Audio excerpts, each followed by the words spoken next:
اور یا وہاں بغاوت کروا کے پاکستان کے ایک صوبے کو پاکستان سے کاٹ کے الگ کر دیا جائے گا، یہ اعلان کیا جا رہا ہے۔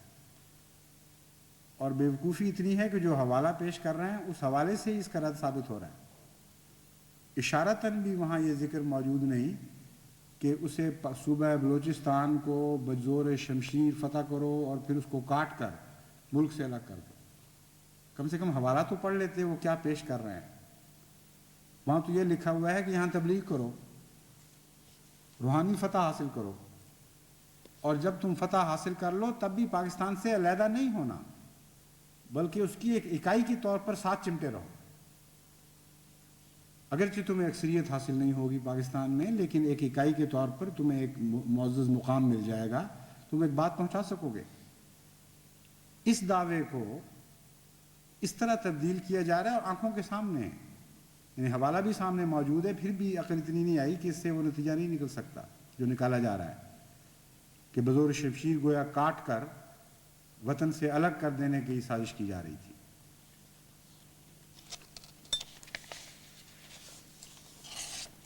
لیکن میں آپ ان کو یہ بات بھی بتاؤں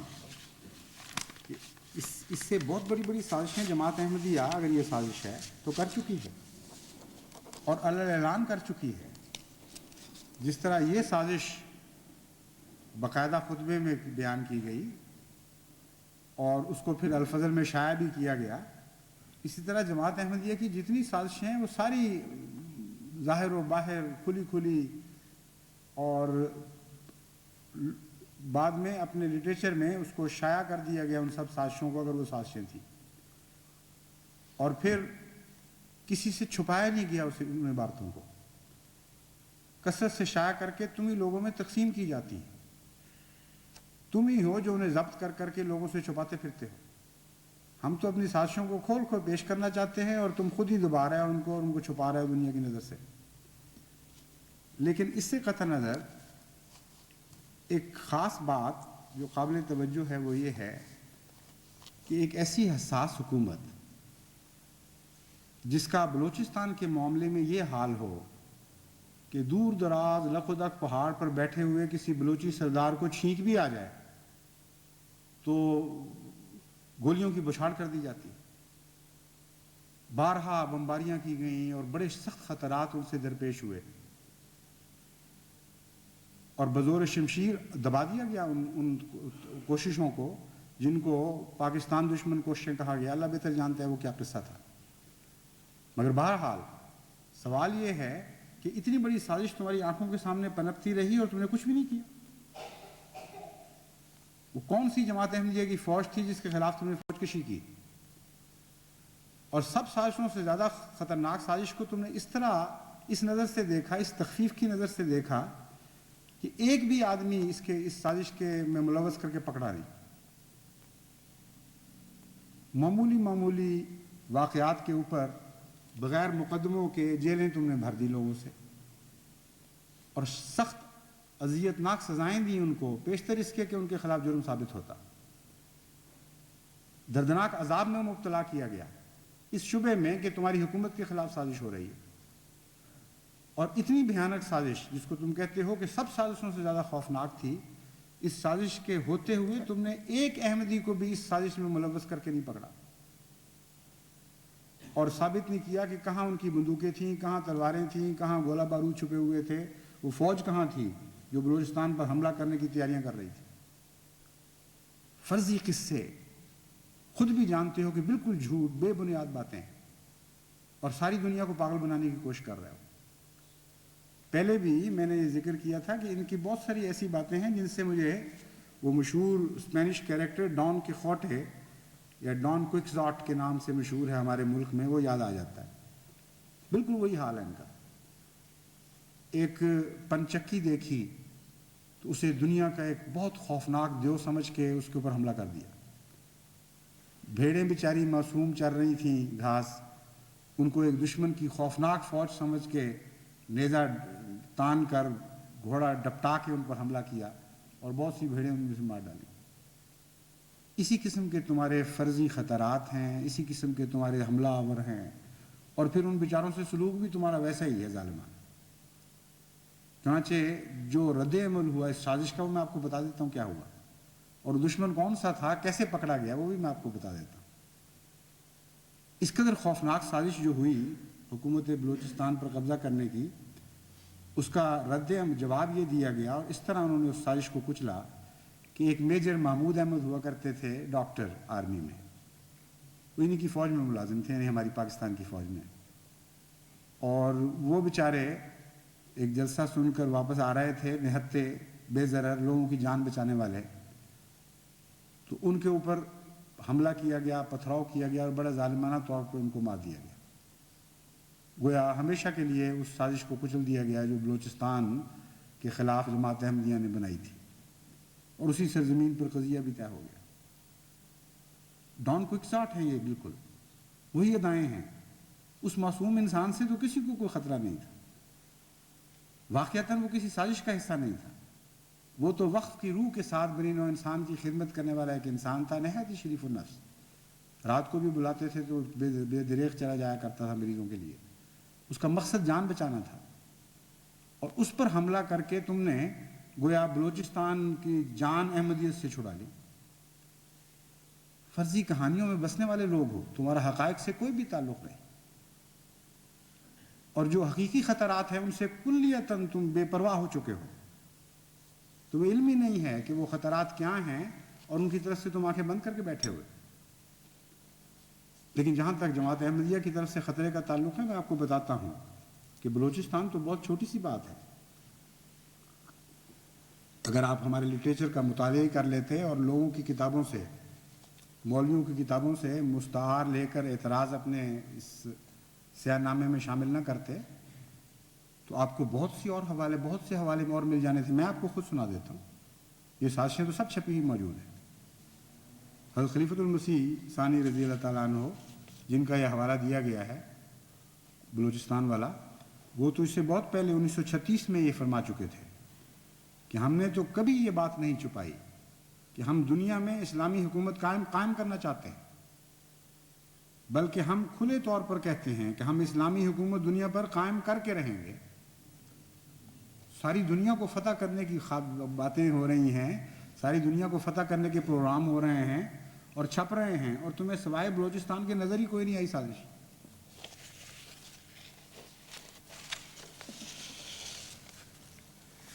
پھر فرماتے ہیں پس آرام سے مت بیٹھو،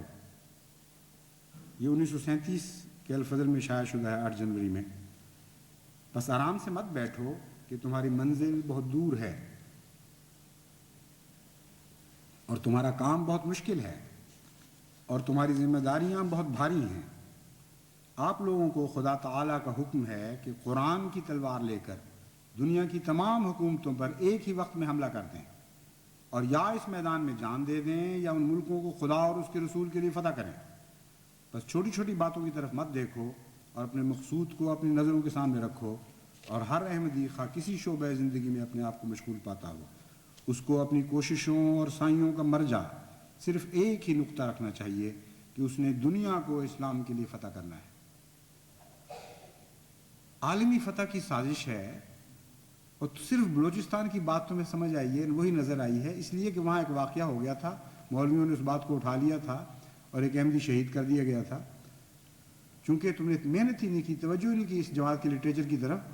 اس لیے جو اعتراض کسی نے اکٹھے کر دیے وہی پڑھ کر دوبارہ تم انہی ہتھیاروں سے حملہ آور ہو رہے ہو۔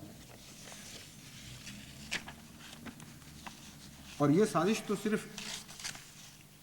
اس سازش کا آغاز حضرت خلیفۃ المسیح ثانی کے وقت سے نہیں ہوا، اس کا آغاز تو بہت پہلے سے ہو چکا ہے، اس کا آغاز تو 1400 سال پہلے سے ہو چکا ہے، اور اس سازش کا ذکر قرآن کریم میں موجود ہے، اور ایک جگہ نہیں، 2 یا 3 جگہ اسی مضمون کی آیت ملتی ہے جس میں اللہ تعالیٰ فرماتا ہے وہی خدا ہے جس نے محمد مصطفیٰ صلی اللہ علیہ وآلہ وسلم کو دین حق اور ہدایت کے ساتھ بھیجا ہے، اور مقصود یہ بیان فرماتا ہے اللہ تعالیٰ اس بھیجنے کا، لِيُظْهِرَهُ عَلَى الدِّينِ كُلِّهِ، تاکہ تمام ادیان پر، تمام دنیا کے ہر دین پر اس کو غالب کر دے۔ یہ وہ سازش ہے جس سازش کے ہم غلام ہیں، جس سازش میں ہم ملوث ہیں، ہم تو مجرم ہیں اقراری، اس کے جرم میں جو چاہتا ہے تم سے کرو. لیکن جماعت احمدیہ کے قیام کا مقصد ہی اس سازش کو پورا کرنا ہے جسے تم سازش کہہ رہے ہو. چنانچہ حضرت مسیح موعود علیہ السلام کو خدا تعالیٰ نے بار بار مختلف ممالک کی فتوحات کی خبریں دی، اور ایک ملک کے نہیں، دو ملکوں کی نہیں، تمام دنیا میں جماعت احمدیہ کے غالب آنے کی خبریں عطا فرمائیں. اور آپ نے بڑی قوت اور شان کے ساتھ اسلام کے آخری غلبے کے اعلان فرمائے. تو جو جماعت اتنے بڑے جرم کی اقراری مجرم ہے، اس کی یہ چھوٹی سی بات تمہیں کیا فائدہ دے گی کہ بلوچستان پر قبضہ کرنے کی خواہش کی. ایک موقع پر حضرت مسیح موعود علیہ السلام کی تبلیغ کی راہ میں جب روکیں ڈالی گئیں تو آپ نے فرمایا مخالف ہماری تبلیغ کو روکنا چاہتے ہیں، مجھے تو اللہ تعالیٰ نے میری جماعت ریت کے ذروں کی طرح دکھائی ہے روس میں. اس حوالے میں روس کا ذکر نہیں، دوسرا حوالہ ہے جس میں فرمایا کہ خدا تعالیٰ نے مجھے خبر دی ہے کہ روس میں تمہاری جماعت کو ریت کے ذروں کی طرح پھیلا دوں گا. اب دیکھیے کہ روس کے لیے بھی جماعت احمدیہ اسی طرح خطرہ ہے. پھر آپ فرماتے ہیں کہ خدا نے مجھے خبر دی ہے دنیا میں ایک نذیر آیا پر دنیا نے اسے قبول نہ کیا، مگر خدا اسے قبول کرے گا اور بڑے زور آور حملوں سے اس کی سچائی کو ثابت کر دے گا. پھر فرمایا میں تیری تبلیغ کو زمین کے کناروں تک پہنچاؤں. کون سا ملک ہے جو اس سازش سے باہر رہ گیا ہے؟ بس روس کو بھی جا کے انگیخت کرو کہ تمہارے خلاف بھی ایک خوفناک سازش تیار ہو گئی ہے، اور امریکہ کو بھی جا کے انگیخت کرو کہ تمہارے خلاف بھی ایک خوفناک سازش تیار ہو گئی ہے، اور جاپان کو بھی انگیخت کرو اور چین کو بھی انگیخت کرو. جتنے تمہارے پیادے ہیں ہم پر چڑھا لاؤ، جتنے تمہارے سوار ہیں ہم پر چڑھا لاؤ، مگر خدا کی قسم تمہاری ساری طاقتیں ناکام جائیں گی، کیونکہ یہ وہ منصوبہ ہے جو قرآن کریم نے پیش فرمایا ہے، اور قرآن کے منصوبے کو دنیا کی کوئی طاقت ناکام نہیں بنا سکتی. حضرت مسیح موعود علیہ السلام اس آخری فتح کے انجام کا ذکر فرماتے ہیں، لیکن خود بیان فرماتے ہیں کہ یہ دنیاوی فتح نہیں ہے، ملکوں اور تاجوں اور تختوں کی فتح نہیں ہے، بلکہ یہ تو ایک روحانی فتح ہے. فرماتے ہیں مجھ کو کیا ملکوں سے، میرا ملک ہے سب سے جدا، مجھ کو کیا تاجوں سے، میرا تاج ہے رضوان یار. بس اس سازش میں ہم ضرور ملوث ہیں کہ رضوان یار کی خاطر ہم تمام دنیا میں سر دھڑ کی بازی لگائے ہوئے ہیں، اور اس راہ میں کسی قربانی کو پیش کرنے سے بھی دریغ نہیں کریں گے. حضرت مسیح موعود علیہ السلام فرماتے ہیں کہ میں ہر دم اس فکر میں ہوں کہ ہمارا اور نصارہ کا کسی طرح فیصلہ ہو جائے. میرا دل مردہ پرستی کی فتنے سے خون ہوتا جاتا ہے. تمام عیسائی ممالک کے خلاف گویا کہ ایک سازش ہو رہی ہے، اور ان کا یہ حال ہے فرضی خطرات کو میں قوم کو مبتلا رکھنا چاہتے ہیں، اور حقیقی خطرات سے بالکل لابلد ہے. نظر ہی نہیں کہ خطرہ ہے کہاں اور کس طرف سے آنے والا ہے، اور اگر علم ہے بھی تو پھر عمدن مجرم کے طور پر قوم کی توجہ کو ہٹا رہے ہیں ان خطرات سے. یعنی جماعت احمدیہ جو اسلام کے لیے دنیا کو فتح کرنے کے منصوبے بنا رہی ہے وہ تو ان کے لیے شدید خطرہ ہے. اور عیسائیت جس کے متعلق حضرت صلی اللہ علیہ وآلہ وسلم کو خود اللہ تعالیٰ نے خبر دی تھی کہ سب سے بڑا خطرہ بننے والا ہے اسلام کے لیے، تمام دنیا پر چھا جائیں گے دجال بن کر، ان سے کلیتاً غافل ہیں بلکہ ان کے مددگار بن رہے ہیں. چنانچہ حضرت مسیح موعود علیہ السلام کی تبلیغ روک کر، یعنی روکنے کی کوشش کر کے، روک تو کوئی نہیں سکتا، جب انہوں نے دیکھا کہ دنیا میں ان کی بدنامی ہو رہی ہے، لوگ یہ کہتے ہیں کہ عجیب حکومت ہے کہ جو نظریات کے اوپر پابندی لگا رہی ہے، جو آزادی ضمیر کا گلا گھونٹ رہی ہے، تو اس کا علاج انہوں نے یہ کیا کہ ایک طرف جلسہ سالانہ ہمارا بند تھا اور جلسہ تک ان سے برداشت نہیں ہو رہا تھا، دوسری طرف پاکستان ٹیلی ویژن پر پادری آ کر باقاعدہ عیسائیت کی تبلیغ کر رہے تھے اور یسوع مسیح کو نجات دہندہ کے طور پر پیش کر رہے تھے. اسی سے ان کا دوگلا پن بھی ثابت ہو جاتا ہے، ان کے الزامات کی حقیقت بھی کھل جاتی ہے۔ جب بھی انسان غلط اقدام کرے تو اس کے غلط نتیجے نکلتے ہیں۔ جماعت احمدیہ کی تبلیغ جب روکنے کی کوشش کی ایک خطرہ بنا کر، تو ساری دنیا میں شور پڑا کہ یہ کیا ظلم کر رہا ہے۔ تو یہ بتانے کی خاطر کہ یہ جھوٹ بول رہے ہیں، ہم تو آزادی ضمیر کے محافظ ہیں، انہوں نے عیسائیوں کو چھٹی دے دی، بلکہ پہلی مرتبہ یہ پاکستان کی تاریخ میں واقعہ ہوا ہے کہ اس حکومت، اس سو کالڈ اسلامی حکومت کے نیچے باقاعدہ ٹیلی ویژن کے اوپر عیسائیت کی تبلیغ کی گئی اور یسوع مسیح کو بطور نجات دہندہ کے پیش کیا گیا، لیکن ہمیں اس کی کوئی پرواہ نہیں۔ تم نے اگر ہماری پشت پر سے حملے کرنے ہیں تو کرتے چلے جاؤ، ہمارا رخ تو اسلام دشمن طاقتوں کی طرف ہے، ہمیشہ سے تھا اور ہمیشہ رہے گا۔ حضرت مسیح موعود علیہ السلام فرماتے ہیں کہ میں ہر دم اس فکر میں ہوں کہ ہمارا اور نصارہ کا کسی طرح فیصلہ ہو جائے، میرا دل مردہ پرستی کی فتنے سے خون ہوتا جاتا ہے اور میری جان عجیب تنگی میں ہے۔ اس سے بڑھ کر اور کون سا دلی درد کا مقام ہوگا کہ ایک عاجز انسان کو خدا بنایا گیا ہے اور ایک مشت خاک کو رب العالمین سمجھا گیا ہے۔ میں کبھی کا اس غم سے فنا ہو جاتا اگر میرا مولا اور میرا قادر توانا مجھے تسلی نہ دیتا کہ آخر توحید کی فتح ہے، غیر معبود ہلاک ہوں گے اور جھوٹے خدا اپنی خدائی کے وجود سے منقطع کیے جائیں گے۔ مریم کی معبودانہ زندگی پر موت آئے گی اور نیز اس کا بیٹا اب ضرور مرے گا۔ خدا قادر فرماتا ہے کہ اگر میں چاہوں تو مریم اور اس کے بیٹے عیسیٰ اور تمام زمین کے باشندوں کو ہلاک کروں۔ تو اب اس نے چاہا ہے کہ ان دونوں کی جھوٹی معبودانہ زندگی کو موت کا مزہ چکھا دے، تو اب دونوں مریں گے، کوئی ان کو بچا نہیں سکتا، اور وہ تمام خراب استعدادیں بھی مریں گی جو جھوٹے خداؤں کو قبول کر لیتی تھی۔ نئی زمین ہوگی اور نیا آسمان ہوگا۔ اب وہ دن نزدیک آتے ہیں کہ جو سچائی کا آفتاب مغرب کی طرف سے چڑھے گا اور یورپ کو سچے خدا کا پتہ لگے گا، اور بعد اس کے توبہ کا دروازہ بند ہوگا، کیونکہ داخل ہونے والے بڑے زور سے داخل ہو جائیں گے اور وہی باقی رہ جائیں گے جن کے دل پر فطرت سے دروازے بند ہیں اور نور سے نہیں بلکہ تاریکی سے محبت رکھتے ہیں۔ قریب ہے کہ سب ملتیں ہلاک ہوں گی مگر اسلام، اور سب حربے ٹوٹ جائیں گے مگر اسلام کا آسمانی حربہ جو نہ ٹوٹے گا نہ کند ہوگا جب تک دجالیت کو پاش پاش نہ کر دے۔ یہ ہے وہ خطرناک عالمی منصوبہ جو حضرت مسیح موعود علیہ السلام نے قرآن کریم کی پیشگوئیوں کو ملحوظ رکھتے ہوئے، قرآن کریم کی تعلیم کو ملحوظ رکھتے ہوئے بنایا تھا،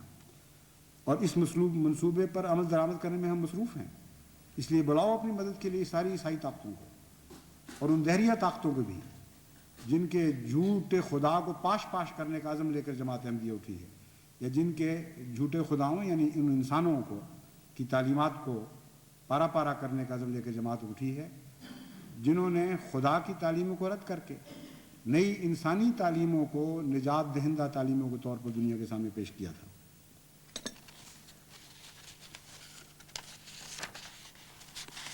پھر حضرت مسیح موعود علیہ السلام فرماتے ہیں کہ وہ وقت قریب ہے کہ خدا کی سچی توحید جس کو بیابانوں کے رہنے والے اور تمام تعلیموں سے غافل بھی اپنے اندر محسوس کرتے ہیں، ملکوں میں پھیلے گی۔ اس دن نہ کوئی مصنوعی کفارہ باقی رہے گا اور نہ کوئی مصنوعی خدا، اور خدا کا ایک ہی ہاتھ کفر کی سب تدبیروں کو باطل کر دے گا، لیکن نہ کسی تلوار سے اور نہ کسی بندوق سے، بلکہ مستعد روحوں کو روشنی عطا کرنے سے اور پاک دلوں پر ایک نور اتارنے سے۔ تب یہ باتیں جو میں کہتا ہوں سمجھ میں آئیں گی۔ بس یہ ہے جماعت احمدیہ کا عالمی فتح کا پروگرام اور منصوبہ جسے تم سازش کہہ رہے ہو، اور یہ پروگرام جماعت احمدیہ نے آج سے نہیں، تمہارے اپنے قول کے مطابق 90 سال سے زائد عرصہ سے شروع کر رکھا ہے۔ ایک ملک میں نہیں، دنیا کے ہر ملک میں شروع کر رکھا ہے، اور یہ وہ پروگرام ہے جس کے بیج قرآن کریم میں بویا گیا تھا، بلکہ یہ وہ پروگرام ہے جب انسانی پیدائش، بلکہ کائنات کی پیدائش سے پہلے ہی جب حضرت محمد مصطفیٰ صلی اللہ علیہ وآلہ وسلم کی تخلیق کا فیصلہ فرمایا گیا، اس وقت ساتھ ہی یہ پروگرام بھی منصہ شہود پر ابھر آیا تھا۔ یہ ممکن ہی نہیں کہ محمد مصطفیٰ کی تخلیق کا سوال پیدا ہو اور کائنات کی فتح کا منصوبہ ساتھ ہی تعمیر نہ کیا جائے۔ یہ دو باتیں الگ الگ ہو ہی نہیں سکتی۔ پس قرآن کریم نے جب یہ وعدہ فرمایا کہ محمد مصطفیٰ صلی اللہ علیہ وآلہ وسلم کو میں نے اس لیے مبعوث فرمایا ہے، یعنی خدا نے اس لیے مبعوث فرمایا ہے کہ تمام دنیا پر، تمام دنیا کے دینوں پر اس کے دین کو یا اس کو غالب کر دے، تو یہ منصوبہ تو بن چکا ہے اور ہم اسی منصوبے کو پورا کرنے میں اپنے سر دھڑ کی بازی لگائے ہوئے ہیں۔ تمہیں توفیق نہیں مل رہی اس منصوبے کے لیے کوئی کام کرو، تمہیں یہ توفیق نصیب نہیں ہو رہی کہ اسلام کے غلبے کے لیے ہماری طرح قربانیاں دو، اپنی جان مال عزتیں پیش کرو، زندگیاں وقف کرو اور غور و خوض کر کے دیگر مذاہب پر اور اسلام پر نئے نئے نکات لے کے آؤ، نئے دلائل پیش کرو، نئی براہین سے دنیا کا مقابلہ کرو، ان کو فتح کرو۔ ان باتوں سے تمہاری بیٹھے ہوئے، تمہارے دامن میں کچھ بھی نہیں سوائے گالیوں کے، سوائے جبر کے، سوائے تشدد کی تلوار کے۔ بس ہم تو اپنے آپ کو بہت ہی اعلیٰ اور عمدہ حالت پر پاتے ہیں، ہم تو اس نقشے کے اندر اپنے وجود کو لکھا ہوا پاتے ہیں، اپنے نقوش کو مرتسم پاتے ہیں اس نقشے میں، جو نقشہ قرآن کریم میں بنایا گیا ہے۔ ہم سے زیادہ خوش نصیب اور کون سی قوم ہو سکتی ہے؟ اور تم خود ان نقوش کو ابھار رہے ہو اور تمام دنیا پہ یہ اعلان کر رہے ہو کہ وہ جماعت ہے جس نے تمام دنیا کی فتح کا منصوبہ بنایا، اور وہ محمد مصطفیٰ صلی اللہ علیہ وسلم کے سوا اور کوئی جماعت ہو ہی نہیں سکتی، آپ کی جماعت کے سوا کوئی اور جماعت ہو ہی نہیں سکتی۔ بس ہم تو راضی ہیں اس تقسیم پر، جو تمہارا دل چاہتا ہے کرو، جو زور لگتا ہے لگاؤ، جتنی طاقتیں سمیٹ سکتے ہو سمیٹ لو، ساری دنیا میں احمدیت کے خلاف پروپیگنڈا کرو کہ تم سب کے لیے خطرہ ہے، مگر ہم اس منصوبے پر عمل درآمد کرنے سے باز نہیں آئیں گے۔ ہمارا ایک قدم بھی تمہارے خوف سے پیچھے نہیں ہٹے گا، تمہارے بڑوں کے، تمہارے اگلوں اور پچھلوں کے خوف سے ایک قدم بھی ہمارا پیچھے ہٹنے والا نہیں، کیونکہ ہم محمد مصطفیٰ صلی اللہ علیہ وآلہ وسلم کے غلام ہیں اور آپ ہی کو اپنے آقا اور اپنے مولا کے طور پر ہم نے پکڑا ہوا ہے۔ آپ کے دامن کو ہم نے نہیں چھوڑنا۔ آپ کے غلام پیچھے ہٹنے والے غلام نہیں تھے، آپ کے غلاموں کی فطرت کا خمیر اس مٹی سے نہیں اٹھایا گیا جس مٹی میں بزدلی پائی جاتی ہے۔ بس ہم تو اللہ تعالیٰ کے فضل کے ساتھ اس میدان میں لازماً آگے بڑھیں گے، ہر میدان میں آگے بڑھتے چلے جائیں گے، ہر جہت میں آگے بڑھتے چلے جائیں گے، اور ہم اور ہمارے آنے والی، ہمارے بوڑھے اور ہمارے بچے نہیں چین لیں گے جب تک محمد مصطفیٰ صلی اللہ علیہ وآلہ وسلم کا تاج ظالموں کے چہروں سے نوچ کر، ظالموں کے سروں سے نوچ کر واپس حضرت محمد مصطفیٰ صلی اللہ علیہ وآلہ وسلم کے حضور پیش نہیں کر دیں گے۔ وہی ہمارے لیے طمانیت کا وقت ہے، وہی ہمارے چین اور آرام جاں ہے، اسی کی خاطر ہم جیتے ہیں، اسی کی خاطر ہم مرتے رہیں گے۔ اللہ ہمیں توفیق عطا فرمائے کہ جلد از جلد اسلام کا جھنڈا تمام دنیا کی بڑی سے بڑی سلطنتوں کے بڑے سے بڑے ایوانوں پر لہرایا جائے، ایک ہی جھنڈا ہو، اور ہمارے آقا و مولا حضرت محمد مصطفیٰ صلی اللہ علیہ وآلہ وسلم کا جھنڈا ہو، ایک ہی اعلان ہو، اور نعرہ ہے تکبیر کا اعلان ہو، کوئی خدا نہیں سوائے اس خدا کے جو ایک خدا ہے، اور کوئی اور رسول باقی نہیں رہا مگر محمد مصطفیٰ صلی اللہ علیہ وسلم، جو اس کا آخری صاحب شریعت اور صاحب حق رسول ہے۔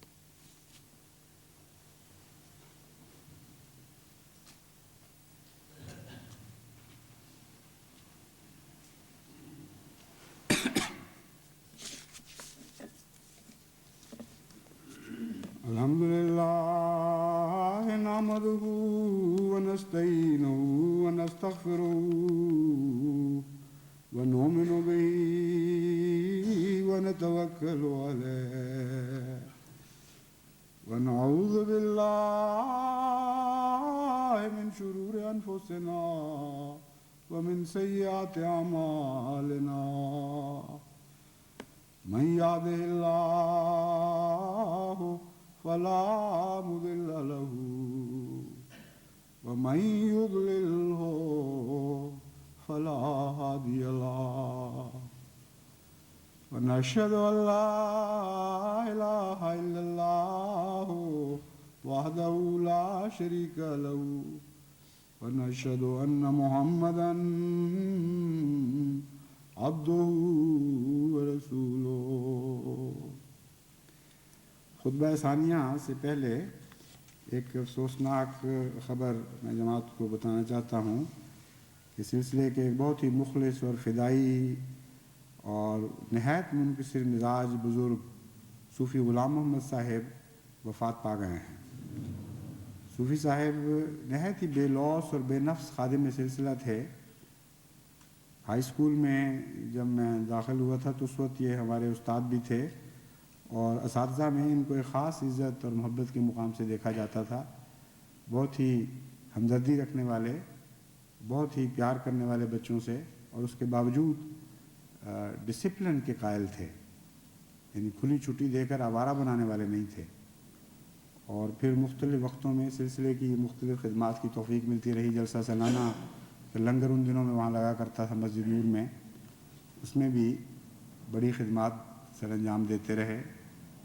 عاجزی اور انکساری اور وفا، یہ تو ان کی گھٹی میں تھا، گھٹی میں تھیں باتیں، اور ہر حال میں حکم کے بندے، اطاعت شعار، کلیتاً بے نفس انسان۔ بہت ہی میں نے ان کو قریب سے مختلف وقتوں میں ان کے ساتھ ماتحت کام کر کے بھی اور اوپر کام کر کے بھی دیکھا ہے۔ بہت ہی ایک پیارا وجود تھا جو ہم سے رخصت ہوا ہے، اور غالباً 85 سال کی عمر ہوگی ان کی یا اس سے زائد، اور آخری سانس تک خدمت ہی کرتے رہے ہیں، ایک دن بھی چھٹی نہیں لی۔ غالباً ان کی دعا اور خواہش بھی یہی ہوگی کہ کام کرتے کرتے گزروں۔ چنانچہ اسی حالت میں، یہ کام کی حالت میں ہی رخصت ہوئے ہیں۔ تو حضرت مسیح موعود علیہ السلام کے صحابی کی حیثیت سے بھی اور سلسلے کے پرانے خادم کی حیثیت سے بھی، اس وقت کام کرنے والے ناظر اعلیٰ ثانی کی حیثیت سے بھی جماعت پر ان کے بہت سے حقوق عائد ہوتے ہیں۔ اس لیے نماز جنازہ غائب ہوگی ان کی ابھی جمعہ کے بعد، اس میں بھی دعا میں یاد رکھیں، اور بعد میں بھی جب توفیق ملے دعا خاص کا، اس میں بھی صوفی صاحب کی مغفرت کے لیے اور ان کی اولاد کے لیے ہمیشہ دعا کرتے رہیں کہ اللہ تعالیٰ ان کو بھی نیکیوں پر قائم رکھے۔ عباد اللہ رحمکم اللہ، ان اللہ یامر بالعدل والاحسان وایتاء ذی القربی وینہی عن الفحشاء والمنکر والبغی یعظکم لعلکم تذکرون۔ اذکروا